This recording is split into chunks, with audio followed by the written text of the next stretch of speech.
બનેલા લૂંટ વિથ મર્ડરના કેસમાં આરોપીને સાથે રાખીને ઉચ્ચ અધિકારીઓએ ઘટનાનું રિકન્સ્ટ્રક્શન કર્યું હતું।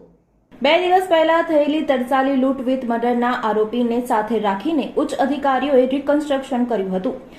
તરસાલી સુસૈન રોડ પર આવેલ ભૈલાલ પાર્કમાં રહેતા હરવીત સિંહ કોબાના પત્ની સુખજીત કૌરને નિશાન બનાવીને તેને લૂંટી લઈ હત્યા કરવાના બનાવમાં પોલીસે પાડોશી હત્યારા વિશાલ દીપકને ધરપકડ કરી હતી અને બનાવમાં 19 વર્ષીય યુવાન દ્વારા સમગ્ર ઘટનાને કેવી રીતે અંજામ આપવામાં આવ્યો હતો તે બાબતે આજે પોલીસ દ્વારા બનાવ સ્થળનું રિકન્સ્ટ્રક્શન કરવામાં આવ્યું હતું।